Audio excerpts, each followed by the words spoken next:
Hello, everyone. I'm Jean-Claude at BeyondMystic, and welcome to this deep woo-woo episode entitled The Quantum Woo with Maryam Henein and John Hutchison. I'm so excited for this show tonight, but let me first introduce my co-host for the series, Maryam Henein. You can find her at Maryam Henein here on YouTube and also at honeycolony.com. Let's give her a big warm welcome. Maryam, bienvenue. Hello, everyone. Hello, happy to have you, John. Hi, pleasure to be with you guys. And of course, I want to introduce a first-time guest to our show. Thank you so much, everyone, for joining us tonight. You are going to be so excited to meet Mr. John K. Hutchison. You can find him at johnkHutchison.com and also on his Facebook at John Kenneth Hutchison. Mr. Hutchison, welcome to the Beyond Mystic audience. Well, thank you, kind sir. Pleasure to be here. Awesome. Thank you so much. So thank you, everyone, for joining us here on this live interactive show on this beautiful Friday night. We're going to have one hell of a show tonight for you guys. We're going to go down memory lane as it pertains to all of the woo stuff that John and his crazy inventions have put forward into our collective consciousness. So we're going to go down that memory lane and we're going to bring that up to today and talk about maybe one of the new things that are coming up into our field of consciousness. But before I do that, I'm going to start with the first question that we usually ask our first-time guests here on the show, and it goes something like this. So John, how did universe conspire to bring you to the work you're doing today?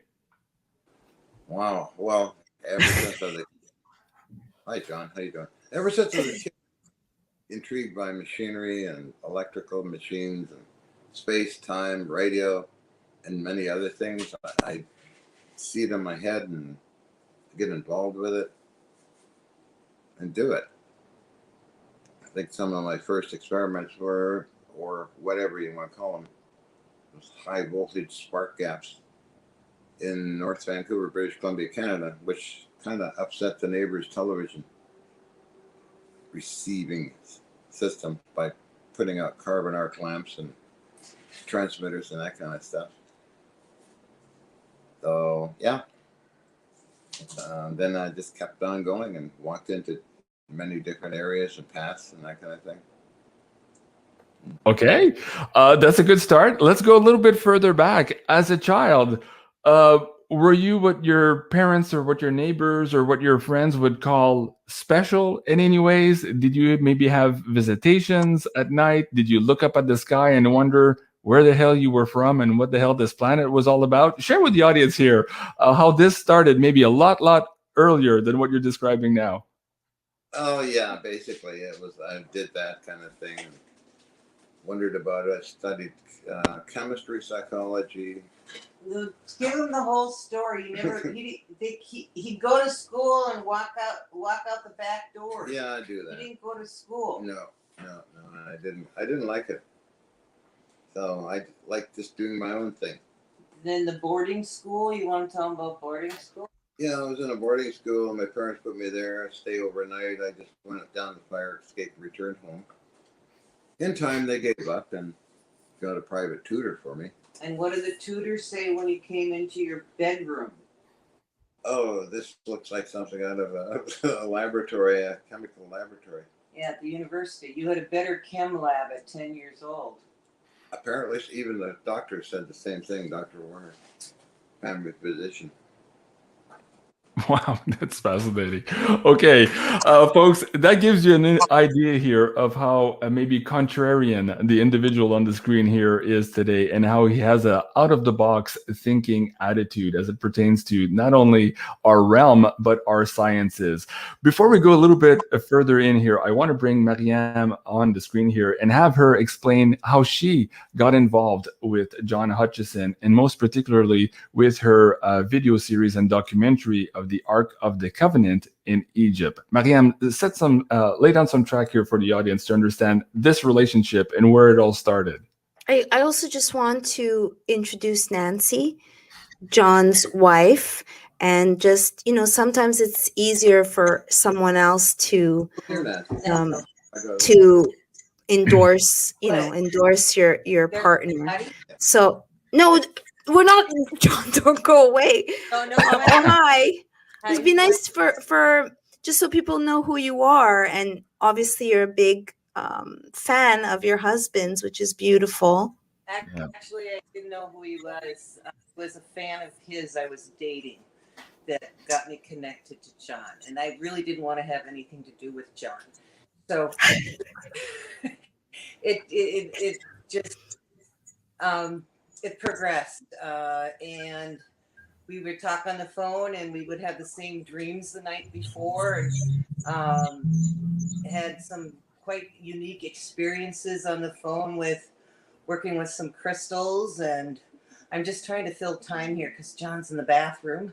So anyway, yeah, I didn't, in fact, we went to the Gulf of Mexico and I still didn't believe any of this stuff about John Hutchison. I thought it was too nutty until I saw what happened with the Gulf. And I handled all of the travel, which was interesting. And also setting up with an independent scientist to test the water before we do anything. And boy, after that first test result where there was a real high level of contamination where we were, and it was like gone within several hours of the work that we did there on that beach. And so I went, well, that sounds pretty good. But then I had a cable TV show and I had my TV camera with me and I was videotaping and went, what is this stuff? Okay, I haven't been on an ocean like this before, but there's some weird stuff happening in the water. And John would go, well, that's just normal. I said, no, it's not. You ready? Sit back in because I don't want to go sit in. Go sit in. So You have to sit there and talk. yeah, okay. That's my baby. All right. So yeah, John and I both have a philosophy that we just allow each other to be each other. We don't try to change the other person. Yeah. So it's easy to be with John because he doesn't try to change you. And Not in my job description. there are things that I'm good at that John's not good at, and there's things that he does that nobody else can do. So, all right. Well, you're both very fortunate to have each other. It's very beautiful.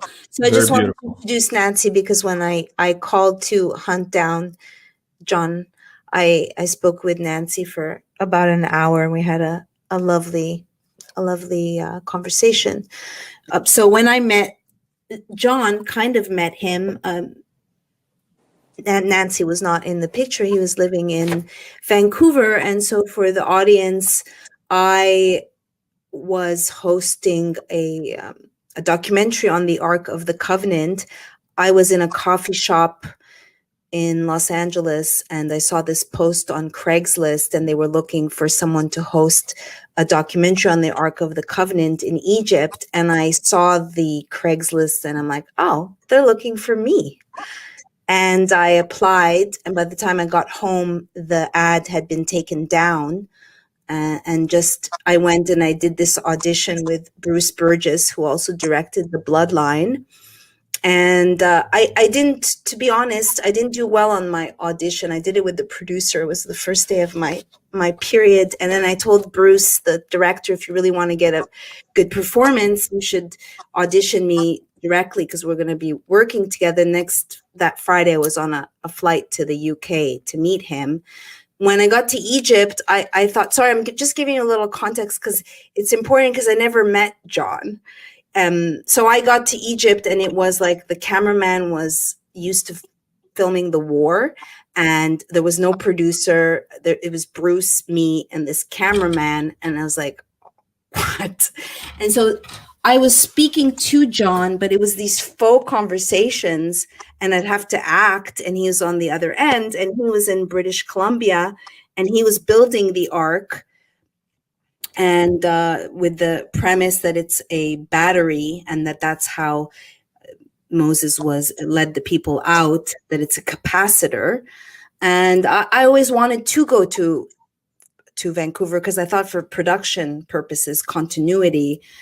So in any case, yeah, that, upcoming there is a fake call where I'm pretending to speak to John.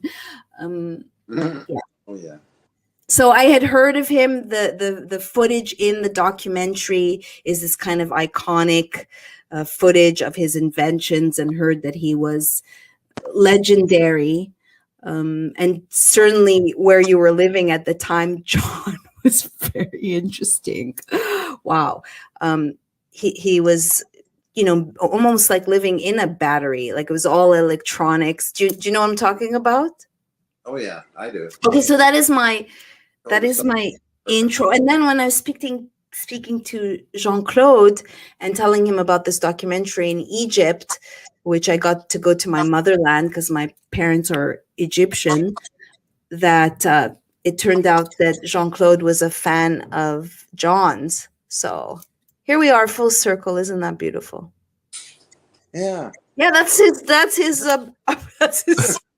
So let's talk about that apartment, the famous apartment in Vancouver. I understand that you not only did you get in trouble with your neighbors and maybe sparking their TV sets and all the other electronics, but you were having issues, I guess, with the bylaw officers as well for all of this equipment and power draw. Could you share that with the audience a little bit, John?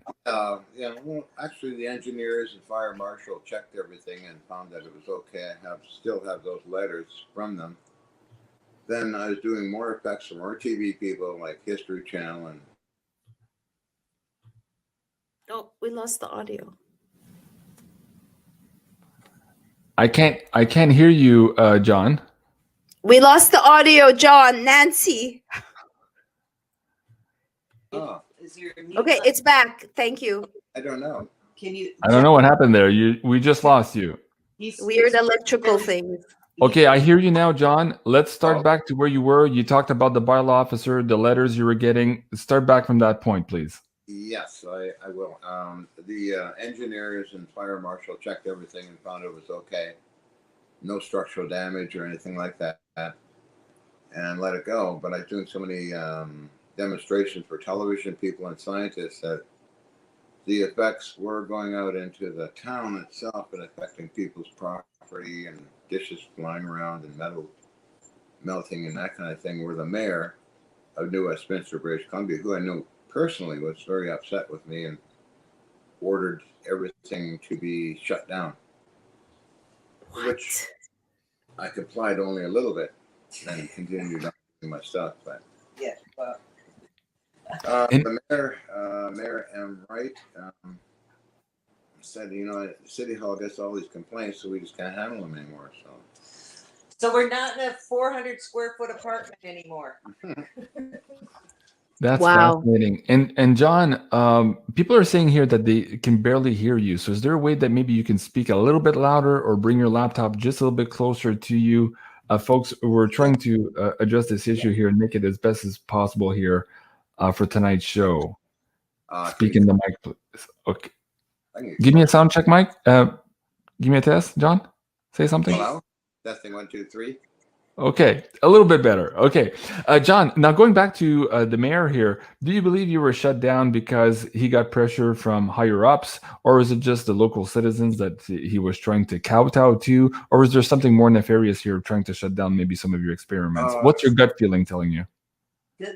No. You were in an apartment complex, 400 square feet, and that's not the way, that's not the place to do these scientific things. Okay, so that was the problem, was that he had people above him, below him, next to him, and the effects were going out of the apartment and affecting other people. So it was really important to get in his own building, which we're in his own building now, and so we don't have that challenge yet. Okay, thank you for that. And for the audience who may not know what effects you're talking about here, explain to the audience what effects, one, you were producing locally in your apartment, but maybe also the side effects that your neighbors were feeling. So let's explain that a little bit for the audience. Whoa. Oh, yeah. Well, the effects happened a long time ago, and I carried them through different demonstrations. You want to tell them about the upstairs guy with the... Oh, the guy with the television. Maybe you should. No, go ahead. You tell them. It's your story. Well, okay. Well, the gentleman above me, apartment above me, had a TV set start floating around, and he started complaining and to people about it, and the police showed up, and a friend of mine, Lama Lee, was saying, well, this what John is doing is normal, but they didn't And believe he her. ended up in a psych ward. Up on a psych ward, Because unfortunately. TVs don't float. It's just one of those crazy things, and Why they put you in the psych ward and not the person who was saying that their TVs were levitating? Well, John's been in a psych I've ward. been in a psych ward a long time ago, twice, and enjoyed it fully. But I didn't see the police or fire people. I think that's when the mayor really came down on you. After that. Well, but to be clear, it was the person whose TV was floating that also went to the psych ward because people weren't believing him, or was it you? No, it was him. It was him. Oh, it was him. Okay. Okay. The city hall would get calls from other people that their dishes are floating, ornaments are melting, and I actually got some of these on video on my YouTube channel. And we've discussed this. It's not nice to do that to people's. I know. Okay. I know. There was a film crew that filmed some of the effects that they got wound up in the hospital. Because it was what, too much, too intense? Probably too much. I don't know. Wow. Okay, that's fascinating. I have some footage here on YouTube. I'm hesitating to play some of it. Some of it has a trademark of TLC on it. It was reposted by other people. So for the audience members, you can search the John Hutchison effect on YouTube, and you'll see. Well, it's in my movie. Yes, and that too. you Okay, so can have that. let's start there. Let me go back to the beginning of this slide here because I did see some of those spoons also. So let me bring this back. And maybe, John, you can kind of tell us what we're looking at here. So hold on. This is a little bit slower. I'm playing this from alt-censored, and it's not as fast as I would like for the live stream here. So maybe either you, Maryam, or John, tell us what we're looking at here. John. That is early days, at least 1980. That was filmed with Super 8mm film. George Hathaway filmed some of it. Myself filmed some of it. These are metal blocks, tools, and other common things. This here is George Hathaway filming the lab in Lynn Valley, North Vancouver. It was that compact, and that's me in, I believe, Ark of the Covenant. In your bedroom. I bet it could be.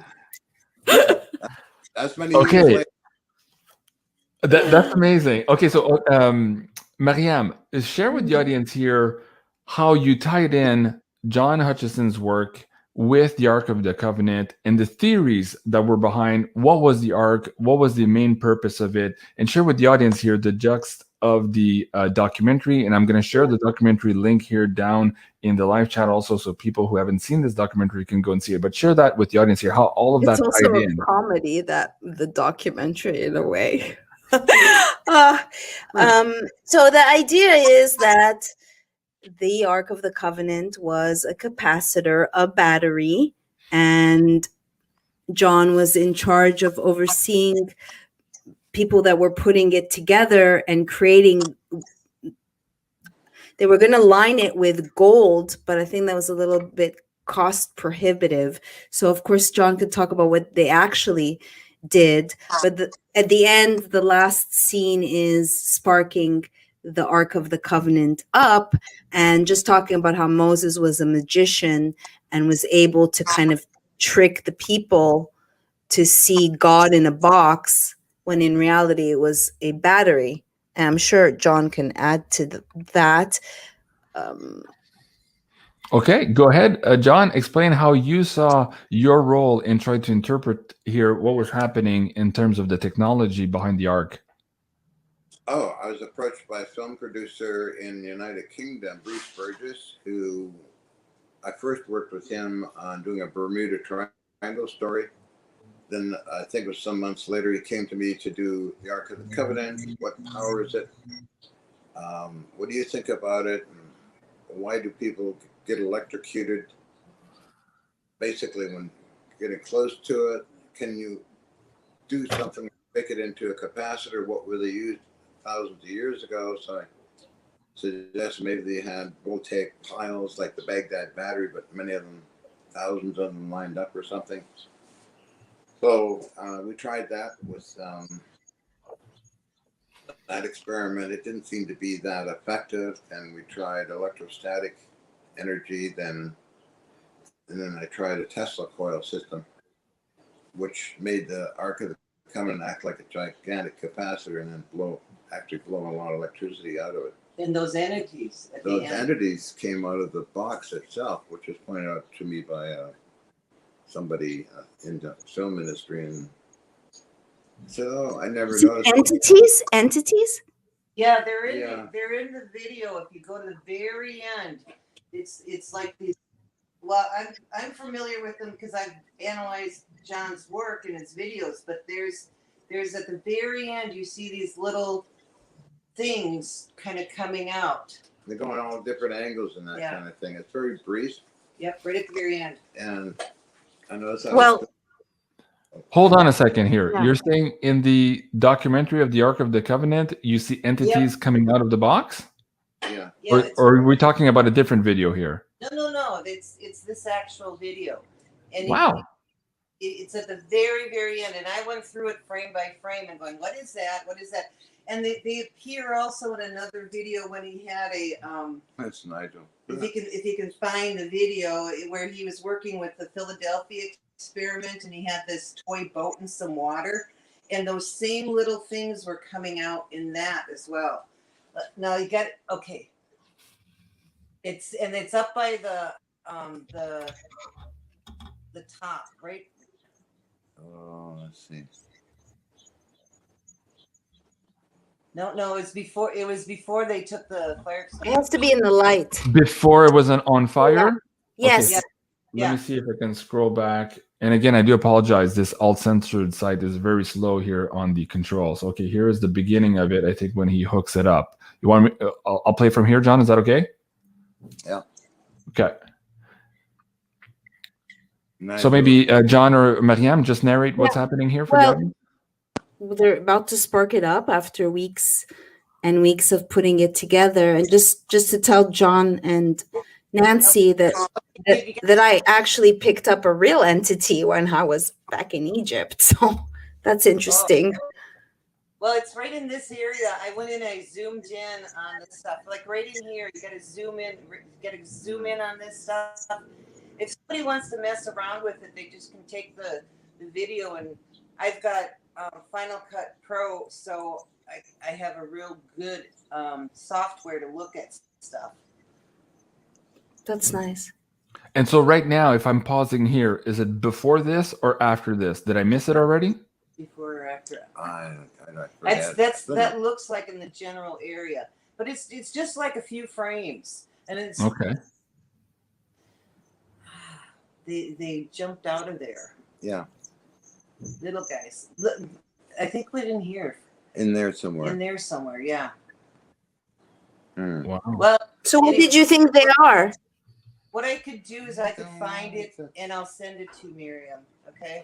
Okay. Okay, what do you think, both of you? How are you defining where this entity comes from? Well, it's a bunch of little ones. They were just Yeah. like little fingers. Yeah, a bunch of things like that. I've seen these kind of things before in some of the tests we used to do. Kind of like he had a film, one where he opened up a portal in the lab. That was early 80s, yeah. And do you feel that these entities were communicating anything to you at that time? And if so, what were they communicating? Unfortunately, I don't know because it was pointed out to me by a filmmaker. Afterwards, After the film was aired and all that. Right. Okay. So I have a question. Go ahead, Maryam. So I'm curious, because when I met Bruce, who's the person they did the Bermuda Triangle, which when I was a child, was fascinated and did a lot of research, only to find out that Bruce had done this documentary. But when I met Bruce in the UK, we stayed up till like 3, 4, 5 in the morning, and it was like, oh, there you are. You know, it was one of those few people where like, I've known you before. We've been in past lives together. So I'm curious to know how just to talk a little bit about what was your role in the documentary on the Bermuda Triangle? Oh, it was the effects I was doing was similar to what they're experiencing in the Bermuda Triangle. And that So, sorry. To maybe about 30 television shows about the Bermuda Triangle, which kept on going until 2007 with History Channel called Earth Black Holes, where they were filming me and doing different experiments, that kind of thing. So if you created, how did you recreate that? Is it like that becomes that trifecta becomes like a black hole? It sucks things in? Well, some of these names are put together like on History Channel, Earth Black Hole. Okay, whatever. I just do whatever they want me to do, and I have fun doing it, and they pay me well for the part I play in these shows. So they were filming a small warship I had a foot long and a bucket of water, and they're noticing these weird things happening around the ship. It's called John Hutchinson boat experiments. I got a little piece of it on the internet. Somebody uploaded it onto the internet, but weird things would happen to that area, and target areas in the apartment, weird things would happen. Things would vanish and reappear. Things would levitate. Metals would fall apart and go funny. Oh, there you go. Yeah. Reason for that was my friend at BAE Systems, Ron Millalone, and I were going to do a TV series, 13 episodes of weird stuff like this. And we presented on KSLX LA radio show, CBS. We talked about it, but it never happened. Like most of the time, these television show things never happen. Do a lot of talking and that, and a lot of work. But we were going to do 13 episodes of really cool stuff. But okay. Maryam, can you bring your microphone level down just a little bit? I'll bring mine down so we can try to match John's lower microphone volume here for the audience. I'm getting still comments in the chat that are having trouble to hear Mike. So if you and I come down a little bit, it'll make more sense here for the audience. John, okay, my next question for you, John. We've talked about this in the pre-show here, and I was curious to know how and if you are aware of your ability to access non-local information. So you started the show by saying that you didn't really want to go to school, you went through the back door, but yet you're learned in a lot of these very high scientific endeavors, but yet nobody taught you that. So I'm curious where you found that information, and if you're aware of that mechanism, can you share that with the audience on how they too can perhaps access non-local information and create a better Earth for ourselves? Oh, sure. Well, basically, my dad was branch manager for Western Canada or North America, Collier's Encyclopedia, so I had access to a huge encyclopedia system, books on every topic I think of. And I always had an interest in doing things with my hands, building machines, spark gaps, chemistry, just on always creating something. And the books were like Google, pre-Google, of course. I could pick any book on chemistry or engineering, on and around me, and read them, which I would do. I get inspired, and I go to the local scrap yards and machine shops and get help in making things and acquiring things, actually. Okay. Now you're talking about accessing local information in books. My question is more, are you aware that perhaps you were accessing non-local information through the barrier, through the informational field? Like Nikola Tesla would say that he would go into this trance or this meditation and he would access information that was previously unknown to him and perhaps unknown to humanity. How do you connect with this information field, if anything? Well, yeah. I get it in dreams. I get it in inspiration. I get it in vision sometimes. Sometimes I just close my eyes and I can see things happening. And now I'm going to add to this to help you on this. So you don't measure anything. No, I don't keep notes. I don't measure anything. I'm not a scientist. I'm not an inventor. Okay, so you don't measure anything, and one of your phrases is you see it like in your head, and then you build it. Yeah. And you see even the radio frequencies you've listened for 70 years, you have listened to static in radio frequencies, and it's the information that's in the static. You know when that static changes, that there's going to be a change in your experiment, and you know the certain pattern of static that happens before levitation or before the metal bar, goes and twists all over the place. You know it's in the static. So he's just gone someplace else than going to school. He learned it by listening to the static. Yeah. And there's nobody out there that knows about radio frequencies like John Hutchison. And he combines the high voltage with the radio frequencies. He knows the pattern, he knows the rhythm, and when to hit it with the high voltage, and then boom, shit happens.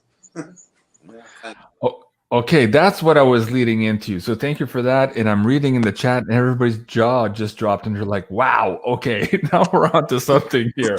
So thank you so much, John, for sharing that. But let's go a little bit deeper.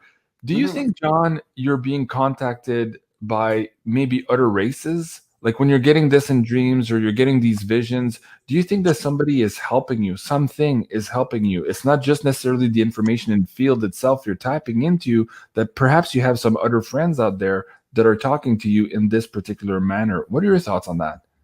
That's an interesting concept. I can't rule it out. I think it's possible. I mean, an intelligent, advanced race, let's say, that has discovered ways to travel between planets might be out there. So, well, this character down here, let's just move him along a little bit with some thoughts and things, although it's possible. Can't rule it out.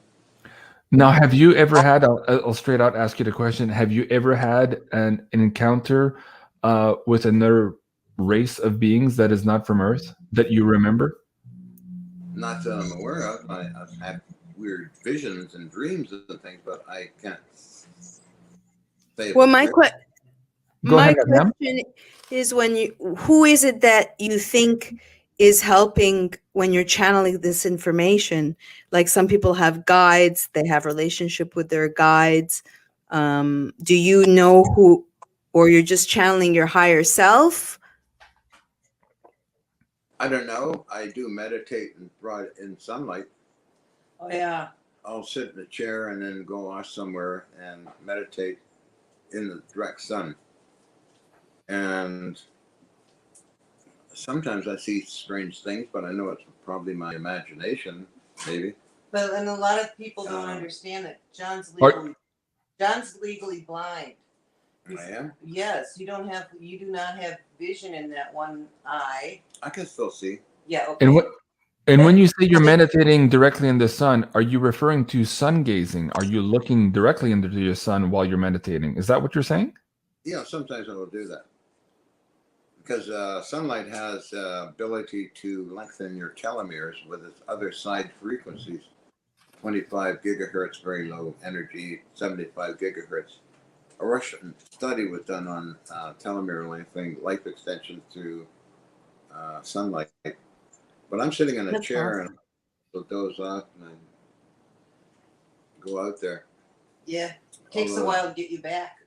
Yeah, I know. I just sit there and I'll talk to the ravens and the squirrel and they talk back and I just go off and I get ideas, visions.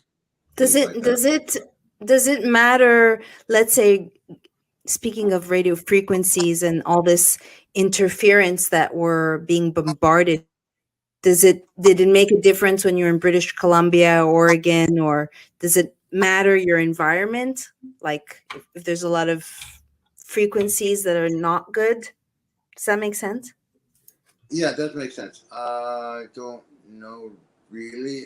Sensitive to, let's say, X-rays and that kind of thing. Well, for instance, sorry, you were in a moldy place. I mean, you've seen the impact of what mold can do to your brain. So obviously, you know, you're not, were you as creative when you were in that environment? Probably not. Well, you did the big ray gun. Well, I did the big ray gun. No, I was fairly creative when I was in Oregon. Did the ray gun, did many other things. But I like to make a notation. Dr. Robert Jan measured brain frequency communications at almost 100 line frequency. Yep, and that's what we used over in the Oracle room. Say that again a little bit louder. Oh, we have a room we call the Oracle room that's set up with mirrors and two stand mirrors and a parabolic mirror and a special helmet that I made, and there's certain equipment. No, sit here, dear. No. I'll be done. So there's certain equipment that we use, and that's one of the things that John's honing in on is what's happening with brainwaves. In fact, we want to get an EEG machine in there too. But yeah, EEG machine. But we've been able to pick up the variations in voltage with a selective voltmeter. When an entity that doesn't have, a consciousness that doesn't have its body anymore, like dead people, okay? So there's certain dead people that we go and annoy, and they come back and mess with the equipment. And so we do baseline tests and all this kind of stuff, and then ask questions, and we get responses. Okay, that's a whole show right there. So let me backtrack a little bit here. Well, John, where is this Oracle room? I'm looking at your website here, johnkHutchison.com. Do I have pictures here online that I can show the audience? Where would you point me to show them this Oracle room, the mirror setup, or do you not have that public yet? We don't have it public. Don't have it published yet. No, but I sent Maryam a video of some of the equipment and what was going on with the infrared camera, and that was just one of the clips from the Oracle room where we got responses. I don't know if I gave you the one where my dead brother actually said no through a selective voltmeter. That was freaky. So. Okay, John, set that up a little bit here. So you're just basically saying here that you've set up an experiment where you can crack the veil between the living and the dead. You're asking questions and getting responses. Give the audience here a few examples of that so they understand exactly what you're saying. Well, like I mentioned before, Dr. Robert Jan measured human psychic abilities at 1.4, 1.32 gigahertz. In his testing, Dr. Robert Jan. And also astronomers listen for any unusual frequencies at 1.21 gigahertz, a hydrogen line band. And they do get responses and odd things that come in. So I decided to set up radio equipment on those bands and see if anything happens. And apparently it seems to happen. Right. So it's just like, you're wide open. I know there's other scientists that have done it with the Neotic Science Group that used to do this kind of stuff. William Tiller and Dr. Elizabeth Ann Rocher and others would do these experiments. Jack Houck and McDonnell Douglas would do these things. Oh, and your tape recorder, that was wild what happened with that. Oh, yeah. Yeah. And go back to McDonnell Douglas. What was their interest in this? And how does that tie into aviation or maybe space program stuff? Oh, well, McDonnell Douglas Aerospace, George Jack Houck, he's also a parapsychologist. It was arranged through Colonel John Alexander, U.S. Army Intelligence Security Command, to bring Jack Houck up to do a 2-day video taping session, which he did do, and did not classify it, and I still have the video. But we got along fine. We had some incidents happen, which was recorded in those 2 days of filming. Now, this was many years ago. This was 1980. Yeah, I was going to ask when. Wow. It's a long time. Wow. Yeah. John's always been fascinated with energy fields, and if you understand, energy never dies. You know, you've got electricity going through your electrical wire, and it goes to a light bulb, and now you have light. Well, it's just that's your energy. And you turn the switch, and the energy doesn't die. Energy never dies. Energy is this movement, and so people, their consciousness is existing in a body, and after their body goes, their consciousness still exists. That's what we were trying to look at with this research. Yeah. I want to also just talk about the body, the humans as capacitors. You know, just like it would be kind of crazy. Imagine like putting some nanotech in the body. Imagine doing something like that, making us batteries. We're not allowed to say that here. We're not. Yeah, we're gonna have some issues. So what we're talking about here is the Matrix movie. Of course, this is all absolute nonsense. It's just Hollywood stuff, and humans are not being used as batteries. Absolutely not. Of course, we're just talking about the movies here. Science fiction. Just Science having fiction. fun. Yeah. It's what some of the officialdom would call pseudoscience. So don't take us seriously, guys. We're just talking about the movies here. If you guys know the TV program Fringe, it was on Fox. Yes. The producer there knows John, and about half of the tech that's in Fringe is John's tech. Yeah. Wow. Bridge Studios filmed most of the American shows. X-Files was filmed in right in the area where I am, and on the same warship. Wow. Yeah. I'm sure a lot of the audience remembers Fringe, and they were watching that. And of course, in this movie, Leonard Nimoy, Spock, played a role in here as well. And then you had the correlation between what's that? Not Boston Dynamics, but what do they call it in the show? Something Dynamics, but they're talking about Boston Dynamics. Oh, yeah. General Dynamics, I think they say in the show. I forget what it is, but at any rate, you guys understand what I'm saying. Wow, that's fascinating. Okay, and what did you just say also about, did you mention the X-Files in there? What else were you saying? You said Fringe, and what was the other one? Oh, Chris Carter's X-Files and Millennium, also two shows. X-Files Millennium was filmed right in New Westminster, 2 blocks away from where I live, as well as on one of the Navy ships I'd taken apart, HMCS Columbia. It was called Endgame and .com. And I had to be quiet that one day so I went up in the superstructure and filmed tugboats floating around and that kind of thing. Oh, they don't know this. John took apart Navy ships for the Artificial Reef Society. He didn't get paid any money. He just got to take stuff like a sonar unit. Yeah, I didn't want any money to complicate things. I wanted to learn as much as I could of naval engineering, which I did too. So I took apart the artillery, the cannons. The big guns. You did that, yeah. I did the guns, cannons, and all the electronics. I had a lot of fun. I enjoyed every minute of it for 5 years. John, this is absolutely fabulous. We could do a 20-part series and we wouldn't be done here. There's so much to talk about in the audience here. I can tell by the comments. They're all like, holy shit, JC, slow down. There's too much here. Okay, let's backtrack on 2 things here. You just mentioned Fringe and the X-File. But on the Fringe concept, I also wanted to cue you on this. In this Fringe, there's this counterpart here that's called Walternate. So they've opened the door to this alternate Earth. And then this other show came out, I believe, on Netflix, which was Counterpart, which is similar in terms of the story here, that they cross into a barrier and they go into this parallel Earth where things are just a little bit different. Now, you personally, in your experiments, whether that was in the lab, the TV's floating, did you ever see things disappear and then reappear, thinking that maybe you had also cracked and maybe had the opportunity to push things here in matter from one reality to another? Can you share those experiments with the audience? Yeah, I don't mind sharing because I have seen things disappear, reappear, or vanish. Happened during Canadian government people.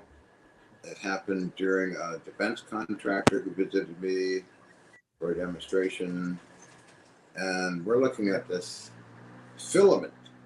It was about 3 inches long, maybe 1/8 of an inch in diameter, metallic looking thing would reappear, vanish, reappear, vanish. over and over again. And I said, What about the portal? And then you had who was Yeah. it? Oh, come on, the guy from Germany that was there doing high def. I was Dr. Thorsten Ludwig from Deutschland or Yep. Germany. And you might find that on my YouTube. I don't know, but there's the pendulum starts swinging up, and if you go in, and I did a video of this where the pendulum goes through a slit, disappears, and then comes back. We want to do that. Wow. Put a camera on the pendulum. Canadian government mentioned Dr. Lorne Kuhn, Director of Scientific Technical Intelligence, and his team spent a couple of days with me, and they analyzed the video and found that some of the metal samples had a momentary transparency to them. It was written up in their trip report to me. Well, now you're getting to the Star Trek world. If you remember the episode where they go back in time to get the humpback whales, Scotty is trying to rebuild transparent aluminum. So perhaps there's more to your story here. Man, that's absolutely fascinating, John. Okay.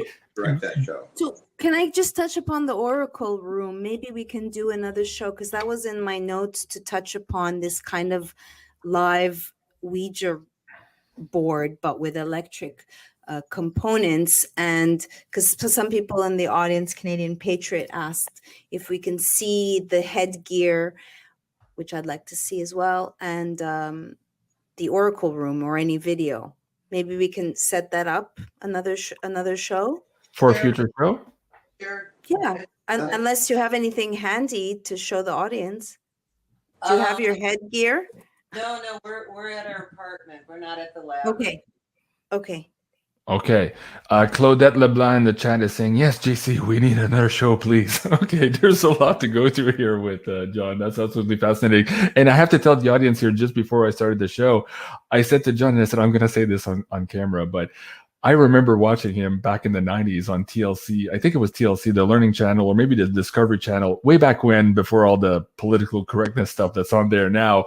And I was so fascinated by all of his experiments. And it changed me. It changed me into being open to the woo. And this is why I do all of these woo-woo shows today. So a big thank you to John for inspiring me. And I'm sure inspiring thousands upon millions of other people around the world as well. And on that note, we need to inspire our kids, because all of our history, all of our science has been skewed, tampered with, obfuscated, and we don't know what our reality really is. And I wanted to bring this book up, A Theory of Natural Philosophy by, of course, Joseph Boscovich.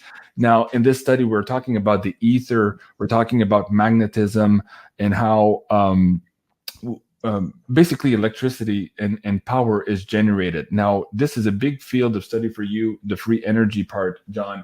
Let's maybe start laying down some track here for the audience and explain to them how you got into the track of free energy, share some of your experiments, and maybe the ongoing work now that you're guided to continue to develop here, because this is one big key if humanity is going to move into this new world, is to get access once and for all for that free energy technology. And that's what the power cells are, which is on my notes as well to touch upon. Oh, wow. Yeah, power cells. I was always interested in these vintage radio receivers and coherers, and how to collect energy from trees and that kind of thing. And one day, a group of businessmen in Vancouver approached me, and they heard about me from one of the TV shows. I talked about free energy. And I said, well, I can make you something that it'll only be maybe under a volt and a milliamp. You can either take it or leave it if you've got some problems. Oh, we'll take it. So I was using barium titanate cylinders for a power source, because they're self-reactive materials, and I built a unit using 8 of them in a box like so big. And I did get a bit of energy out of it. They looked it over and they thought it was a good thing, and then they were waiting for investors to come that would put 24 million into the whole thing and develop it, but it never happened. So that led me on to a group from Japan that sponsored me to Japan and demonstrate a stronger version of the power cells. So I was in Japan in 1994, 95, 96, 94, 95. I was there for a month, I believe, month and a half, 2 months. Then next year I was with Dr. Brian O'Leary for another couple of months demonstrating these power cells. I haven't, the television people filmed it all, put it on the main media. I have all the videos. I haven't uploaded them yet. And they were excited. And my sponsor would come over and give me $250,000 to make more of these power cells, which I did do. I kept my promises. And then you started making them smaller. You started using make them it smaller and that. And they went off to Japan. He'd come personally to pick them up, and they go off to Japan and come back again. Then things sort of just vanished away, and then a whole other group came involved with me with Thomas Messer of Germany, of the Messer Gas Company in Germany. And I made him some power cells. Also, yet another client, Richard Brewer of Tar Sands, Canada, made him power cells. And we took it to the Canadian government, R&D Research Development Team in Vancouver, Canada. This big, massive 3 volts, 3 amp unit, put it on their table and said, this is what we have. How can you help us, basically? And they said, well, we don't know what to do with something like that. I would suggest you take it to the military. So Richard didn't like that idea. I personally, I didn't care one way or the other, but nothing against the military. So I took it back. We took it back, and we're thinking about stuff. And then Richard had to go back to the United Kingdom, take care of his father. So what's happening with the power cells now? We've got somebody that's got a business plan together, showing it to investors. The power cell is now, the size of it is a 1/16 of an inch long by a 32nd of an inch wide. That's how small we've gotten down to with it. So you could literally put these on a circuit board and stack up the circuit board and have 100,000 volts. So that's where we're working towards that, getting somebody to actually get this into production. There was some NASA interest and U.S. Pentagon interest, but in emails, but I never sent them one. I don't know why that was, but the conversation went on to other topics, kind of problem, I guess. But I'm still in contact with those folks. And then we use the power cells to make mobile units for eliminating the radioactive contamination. And those got installed across the U.S., several in Australia. The woman from the UN came from Japan. It was supposed to be put around the Fukushima plant. Instead, they just took them apart to see how they worked. Okay, let's talk about that. That was in Maryam's notes here. Maryam, do you want to set that up? I believe you're on mute. Maryam, just unmute your microphone. Go ahead, Maryam. Yes, sorry. Yes. So I wanted to also just set the stage that this is after Fukushima, that you were detoxing, removing the radiation with this. Can you explain that? I just want to say, as far as the power cell, I mean, I was kidding, but we are batteries. And if you are connected to source and know how to channel your energy, that could be very attractive to people. But free energy is out there, and it's not being unleashed for what reasons? I mean, so. Oh, I can tell you why. If everybody had free energy, if everybody had anti-grav, somebody goes and robs a bank, gets into their anti-grav vehicle, how are you going to get them? Okay, so I totally understand why this technology is being suppressed, because we don't have the human consciousness together enough to work with each other instead of fight each other. I mean, so we're not going to get to that next level until humans make that choice. Some would argue that there is a breakaway human civilization that is already using anti-gravitic craft and free energy devices. So I believe and I understand that humans have the capacity to manage this technology properly, but we here on the surface, the plebeians, if you wish, we're not given that opportunity yet to grow into that. But I understand your point and some of the fears around that. But it seems to me that perhaps for the last 100 years, we've had humans who have successfully perhaps maybe nefariously used this energy as well, but at least successfully managed it. So I think we're on that cusp now, and this is why we're having these conversations, and we're trying to put that in the global consciousness here to come together and be responsible for ourselves, for a collective consciousness, but also for the technology that we employ as a race. That's a fascinating conversation, Joe. Okay, but Maryam, let's go back to Fukushima here and some of John's inventions. Set that up for the audience here and ask your questions. Well, you take it away, John. What exactly were you doing to remove the radiation? For instance, Paul Stamets had a way to remove the radiation as well, and that wasn't really allowed or welcomed. So what were you doing? Well, we still are. We had no problem with anybody, but there was a news article a couple of years ago about the Navy's VLF radio signals that act as pushing away cosmic radiation, keep from causing a lot of harm to humans and animals and life on Earth. Something new that happened. It made world news. But anyway, this is intriguing. We're broadcasting signals very low frequency and high frequency, gently, let's put it that way, on the hydrogen line to interfere with the radioactive contamination on the planet. Can I set that up? You can. Yeah. Okay, we had a bunch of tones that we were using in the Gulf of Mexico during the BP oil disaster. No, that's okay. I'm just going to be a couple sentences. Oh, good heavens! Okay. And when we tested it in his lab before we went to the Gulf of Mexico. So by putting through these tones and layering the tones, that when that's an audio signal, that's a certain wave. And then when John would take that and input it into his RF equipment, he created a big field, a ball or whatever.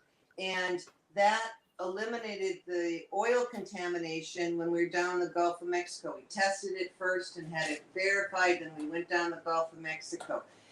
And then when we were in the Gulf of Mexico during the BP oil disaster, Fukushima blew. And we had to make a decision, and we went back to my house in Minnesota and started working on eliminating radioactive contamination and using samples and using a Geiger counter, speakers, and seeing if that would create a field that would bring down a radioactivity of a sample, which it did. And then John broadcasts it. And so that's, and we did all kinds of testing on it. It works. We've had it independently analyzed. It works. We're still running that system. The lowest radiation levels in the planet is right here where we are. And they're hooked up to all these mobile units that we created.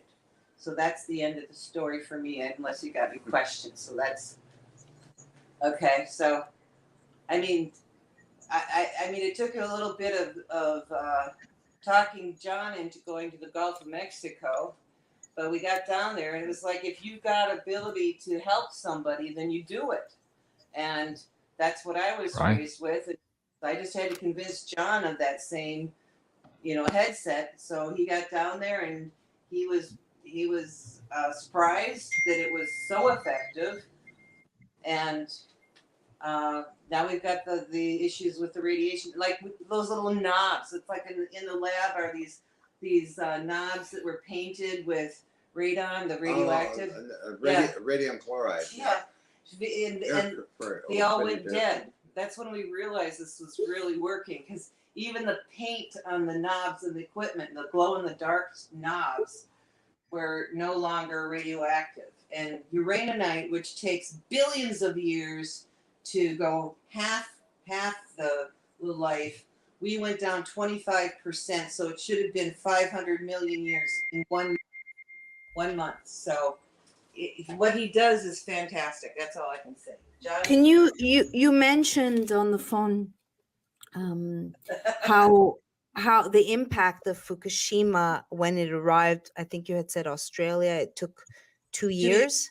Yeah, 2 years. So how are you measuring the amount that you're removing? How you reassess the waters? How All we I mean, it's a matter of what we could use.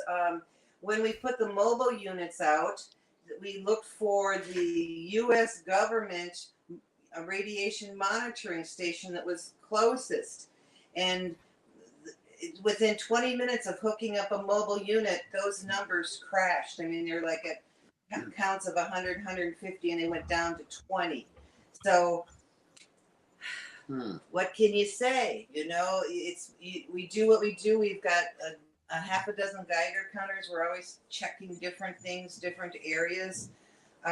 We only had a 150-mile radius in Oregon with the equipment we had. That's why we hooked up the mobile units so that they all work together. So we've got Europe. Portugal has one. We got them across the U.S. and Australia. And just remembering a scientist seemed to, his comments are quite intriguing. how does it work to remove the radiation? Sorry if you went over that, but I am not science mind necessarily. I'm just smart, but. So John worked on a Star Wars program with Reagan. No, just sit, John, and they need to see your face because I'm talking about you. Oh, good heavens! And they're always... so he knows how to create a field, you know, in the atmosphere, in the environment. And so this particular combination of frequencies is like the opposite polarity of the radioactive elements. So it draws it in and locks it into like a mesh.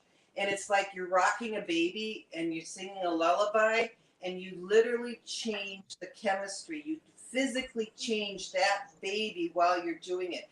What we're doing is no different than somebody trying to quiet a screaming baby, because these elements are, you know, they're like a white boy on the dance floor, you know, flailing their arms around and hitting everybody. And so we grab them and we get them into the rhythm, and that's what gets them to come to rest. That's what every radioactive element wants to do, is wants to come to rest. And so we do that because they're distorted. They got an extra electron and they got to kick it off and shit, and they're having problems. So we get them to settle down and to come to rest in a very, very rapid time. So is it alchemy in a way? Well, alchemy, chemistry comes from alchemy. I mean, however, you got to define alchemy. It's understanding the relationship of these elements and what they want and what they need, so you give it to them. Wow. Did I get that correct in what I said, John? Yeah, I'm sure Ken Shoulders would agree. Yeah. Ken was a riot, wasn't he? Yeah, Ken Shoulders passed away, and he also comes and visits in the Oracle room. So. Yeah, unfortunately, a brilliant scientist have passed away over the years. And he comes visits? Yeah, he comes. He's known as a father of microelectronics, like the spectrum analyzer, and that's his favorite piece of equipment to mess with when we're in there. He'll make all kinds of reactions within that equipment. Wow. That adventures together over the years. It was quite unique. John, can you explain to the audience here your understanding of how radio frequencies can alter matter, and maybe tie that into, some people here on the show might be familiar with the Philadelphia experiment, the USS Eldridge. Like, try to share with the audience with that, because again, this is considered woo-woo, very woo-woo, and of course pseudoscience, but there are phenomena attached to all of these experiments that nobody can explain, and of course the mainstream media doesn't want to talk about that because it doesn't fit in the box of the paradigm of the scientific educational process that we currently are captured by. So how do you consolidate that? How do you share that with the audience here? A lot of academic scientists I don't bother with. I do deal more with the military scientists or rogue scientists, because they know all this stuff and they know how to communicate to me with it. there's a lot to RF and electromagnetics that's happened even in PK, telepathy, manipulating atomic matter. I mean, Okay, I'm going to break it down real quick. Okay. You got one dimension, okay? And if you want to create two dimension, you've got to move across a line. That motion across the line is just like a boat through water. It creates a wake. So going from one dimension, you got a thought, I'm going to stand up, I'm standing up. So my motion just created a wake, okay? And when you take that thought and you put action behind it and make a two dimension, you're actually creating a third dimension. So all of those thoughts, okay, are intersecting with each other, these wakes, and those are creating what we call matter. That's why there is no matter. All we have are forces of these electromagnetic fields that are created by going from point A to point B. So how do you change matter? Well, you do it all the time. You take a baby and you rock it and you sing to it. You're changing the matter of that child. These are the basic science things we aren't taught. We should be teaching this stuff to our 4-year-olds. There's a lot of scientists, pioneers that I know personally, lived with actually. Seems to understand a lot of stuff. And also this goes from electromagnetics down to quantum physics. Yep. Particle physics. Can you talk a little louder, John? Just a little louder. Yeah, sure. Sorry. Particle And I have a question as well. Okay. Okay, my question is, how is the frequencies helping with telepathy? You both have a telepathic relationship. Some people have more telepathic than others. I certainly more so with some friends. What can magnetize? Well, first, what is it about your relationship? What is it that allows for a telepathic connection? And how can we use frequencies to magnify our telepathic powers? I would say I studied the work of Dr. Robert Jan and George Jack Hauk, and they actually measured out the frequencies at 1420 kilomegacycles or a gig and a quarter. Between you and Nancy? A lot of research was done on this. Okay, the question is your own personal telepathic. You know, like we had our dreams and they were the same dreams and we'd call the next day. Okay. Well, I can make myself invisible, apparently. Oh, yeah, he's good at that. Oh, yeah. Okay. Yeah. I mean, I can put on an invisible coat, so I kind of know I can make myself invisible in crowds sometimes, but it's more like they can't see me.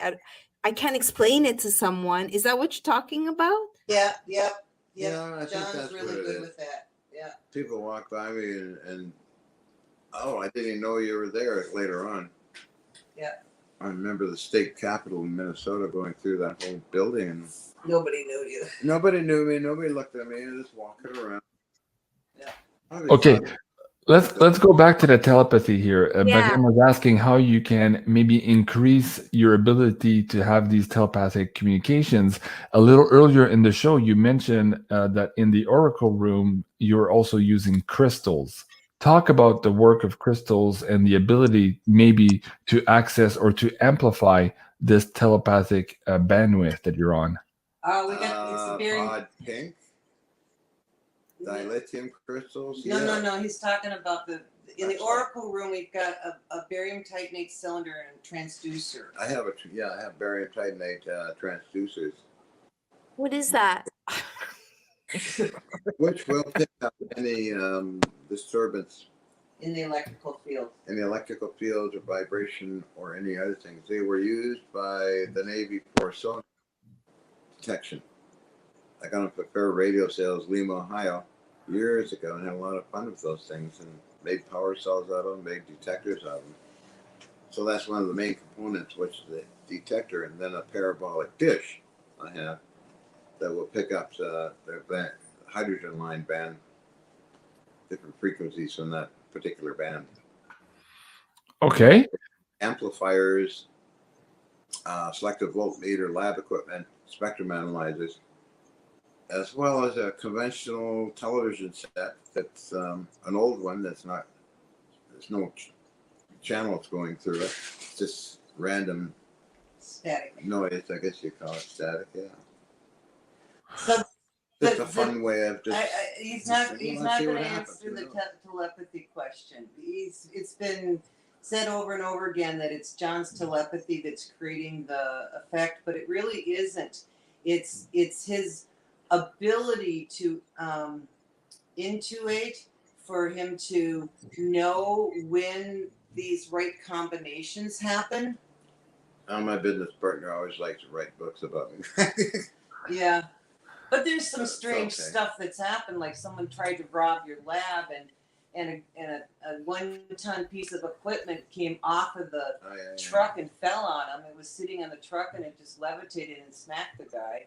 Now, I don't know if that was you or that was the equipment. That was a little group of other partners. I had George Hathaway, a good guy, Alex Pizarro, good guy.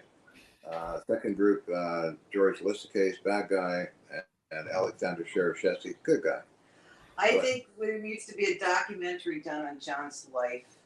I mean, this is just what he's done over the course of decades is just gobsmack. I mean, it's mind-boggling, the depth of all of this stuff. Like, I'm trying to concentrate here on what you're saying, and I can barely hear you because of our connection, and I have huge disruptions here in my internet, and there's a lot of noise here in the house. So this has been a tough show. The audience is looking at me. I look very concentrated. Yes, I'm trying to hold all these pieces together here tonight. But thank you so much, John, for that. Man, we're already an hour 15 minutes into this recording here, John. First of all, let me bring up your PayPal tip jar email address for the audience here, because I want them to be able to support you and your work that you're doing now. So that link is there now for the audience, and I'll also put that in the description box below this video. If you guys are watching on replay, please consider supporting John here and his work. Now, John, you have been a shining light for a lot of people. And when I said earlier in the chat that you had inspired me to be more open-minded and to spend most of my life in my reality here in this woo reality, as opposed to the fake reality that we're presented in school, a lot of people in the audience said, yeah, me too. He changed my life 20 years ago, 30 years ago, when all of this started here. So, John, what would you say now to maybe the parents of some of these gifted children that are coming in right now, and a lot of them perhaps are being misdiagnosed as being autistic, and really what's happening is they're open to other fields of informations and other ways of maybe other dimensions and other ways of being? What would you recommend to those parents right now to, one, maybe avoid those labels, but two, encourage these children to look at basically embracing the unknown, which is where you've spent most of your life? How can we encourage those parents right now? Well, I would suggest that parents exploration of vintage stuff, discoveries, as well as scientific studies at Stanford and other things that were done years and years ago. The Neotic Science Center down in San Francisco, which is now gone. I would not recommend prescribing drugs, which people like to do these days, but explore with the children. Become a kid again and explore with your kid all the possibilities that's out there. Like, I a lot of times when I'm traveling and that, I always wind up as a babysitter or animal sitter, which I fully enjoy.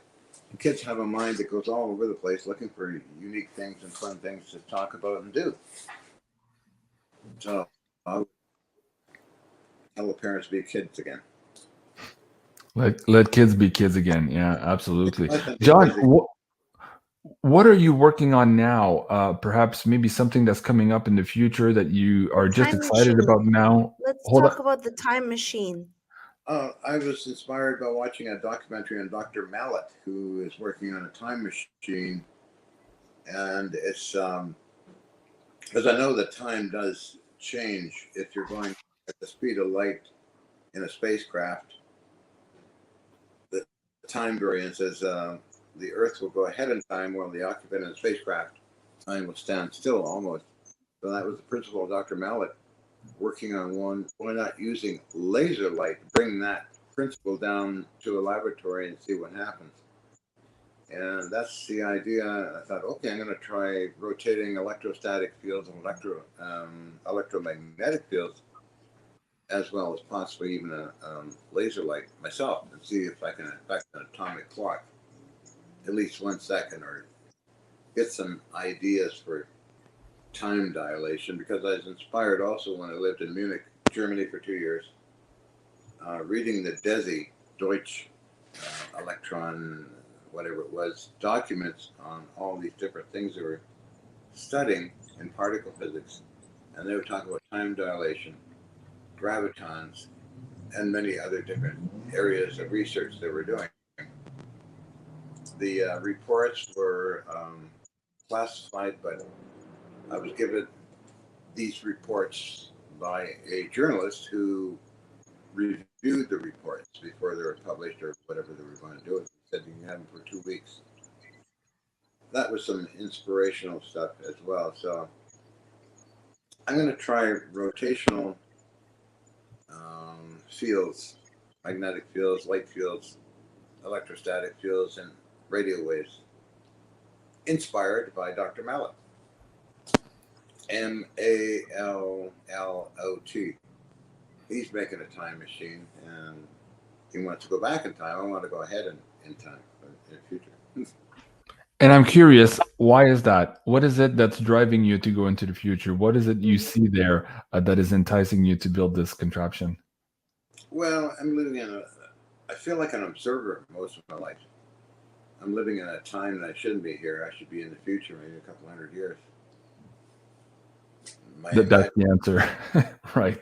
And I'm sure a lot of the audience members here relate to that too. We seem to be living in the future, but we're seeing the past here right now. And we're kind of like in this time dilation. I know Maryam is feeling that effect also. And a lot of people who are into the woo and into the reality also feel very much out of time and out of place. So perhaps, guys, if you're interested in that, again, please do contribute and go support John here and his endeavor, because perhaps we are closer than we think to realizing time travel. So John's PayPal email address is on the screen there again and in the live chat for you guys.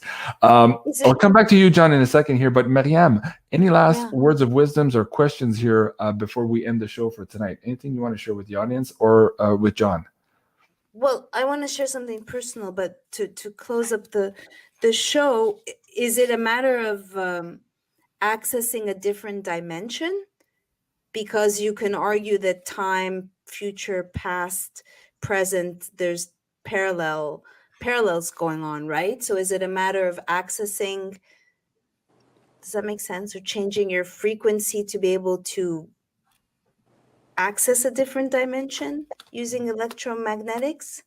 Kind of, yes. And I know you got limited for time, but I suggest maybe you search on Google dilithium crystals odd pink, William Warren from Fort Worth, Texas, dilithium mystery, and up will come probably, hopefully, the information I had the experience with dilithium crystals from William Warren in 1993 and all the different people that experienced things with them, as well as even the New Westminster Police Department, Constable Ted Usher.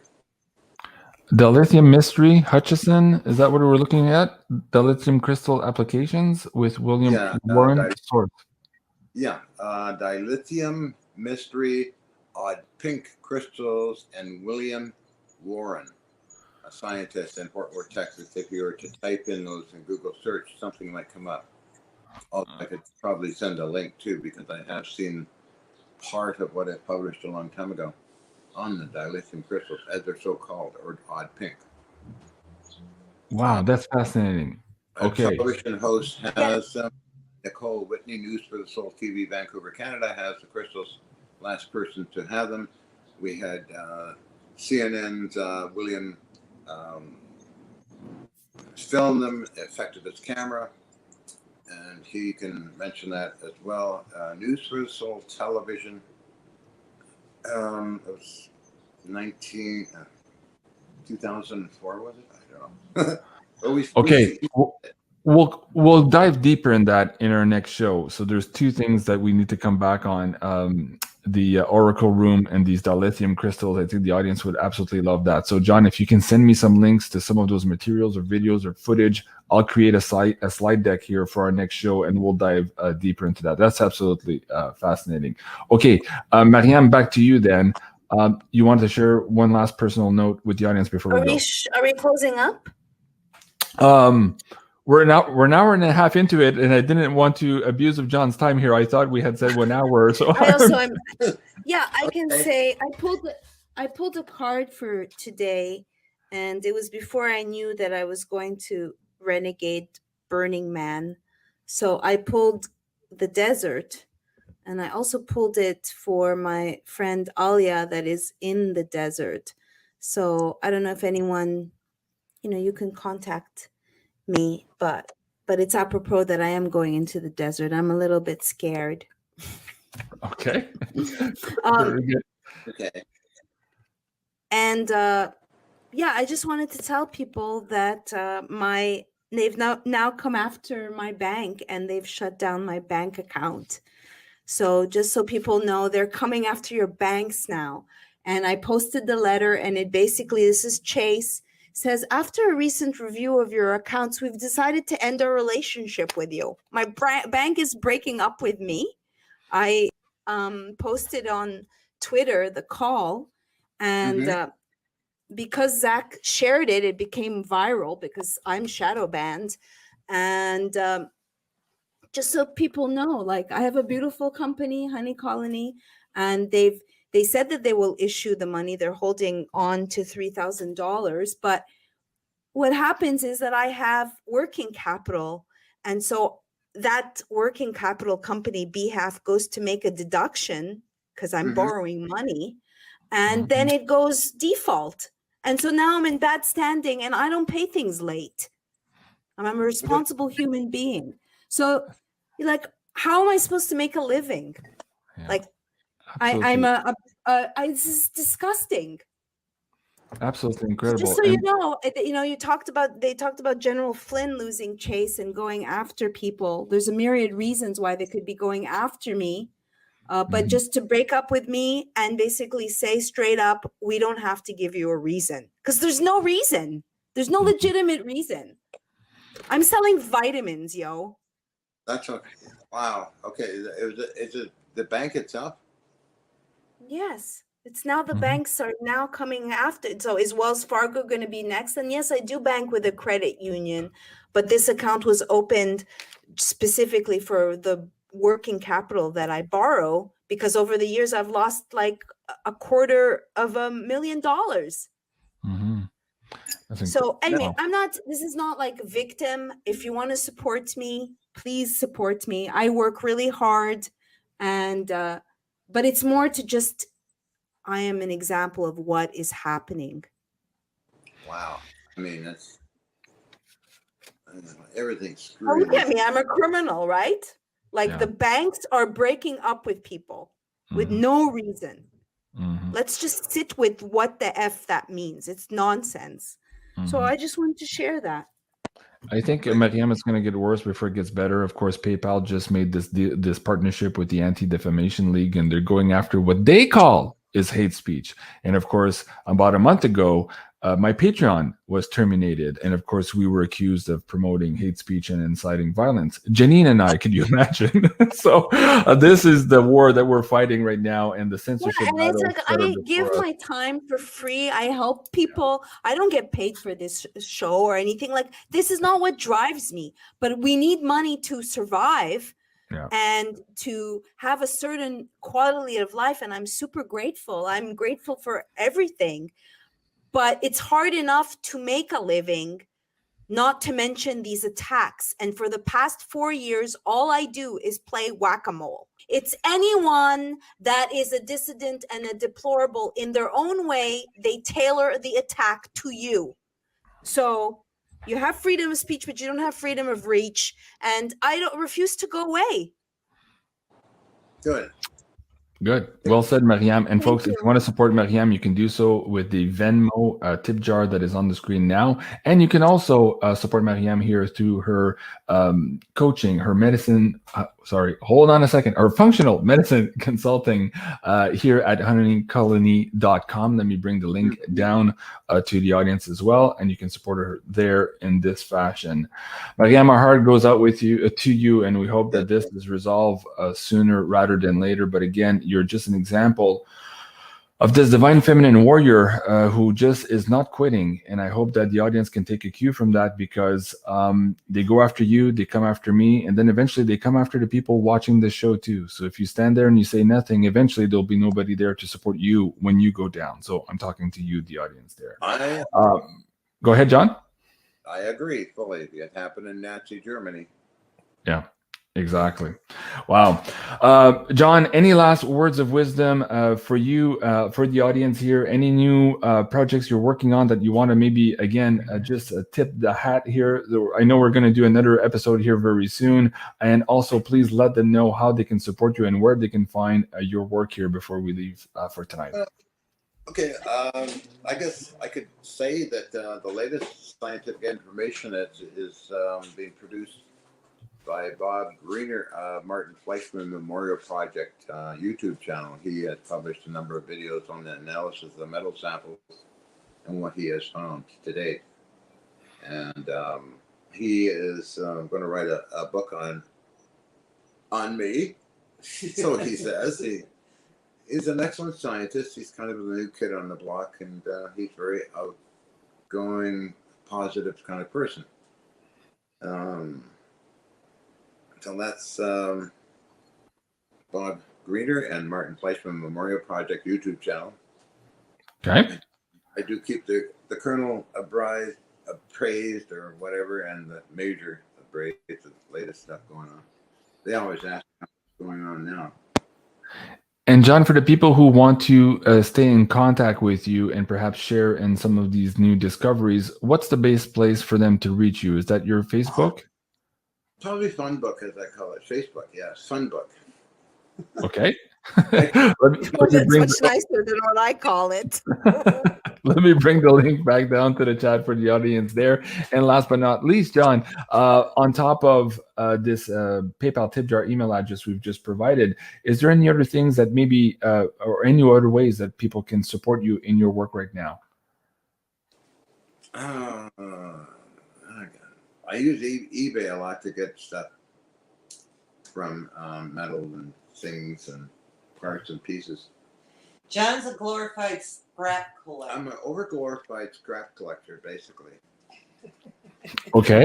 And do you have a list of requirements of scrap you're looking for that maybe the audience can like if for a wedding, you register the gifts that you want and people can go and check what you need and maybe send that to you? Would that be cool? Yeah. An EEG machine for the Oracle. An EEG machine, bar stock is always handy. Okay. Dual parts. Not your normal stuff. Just the normal stuff. Okay. I want to say a few things to John and go ahead, Maryam. I'll let you one, close the show.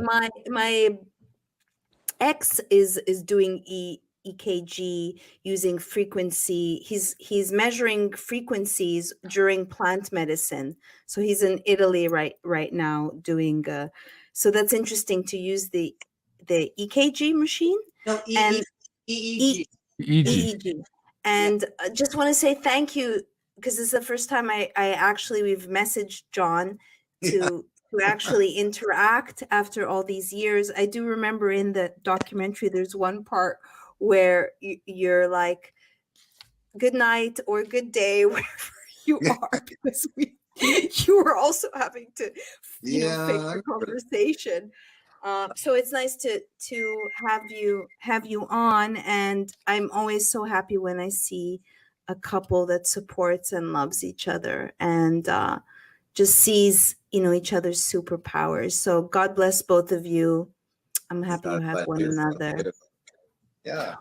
Awesome. Well, thank you so much, both of you. Thank you, John. Thank you, Maryam. And for the audience members here, please do go and support John here on his Facebook page. You can also find him at johnkHutchison.com. And finally, of course, please do go and subscribe to Maryam Henein here on YouTube. And you can find her beautiful products and her consultation services here as well at Honey Colony. This was Beyond Mystic for a coupon code. Yes, that's correct, for an extra 10% off for you guys as well. So, folks, that was the Quantum Woo with Maryam Henein and John Hutchison, and we'll be back for part 2 of this episode here. So just maybe check the calendar here in the next couple of days, and I will be reposting a poster soon for this next show. I'm very excited about that. So thank you again, for both of you, for your time, and thank you everyone for joining us. And please remember to like, share, and subscribe here on our 3rd backup channel as we continue to fight this fight against censorship. Thank you so much, everyone. Have a great weekend. I'm Jean-Claude at BeyondMystic, and au revoir. Take care, guys. Nice meeting you. Nice.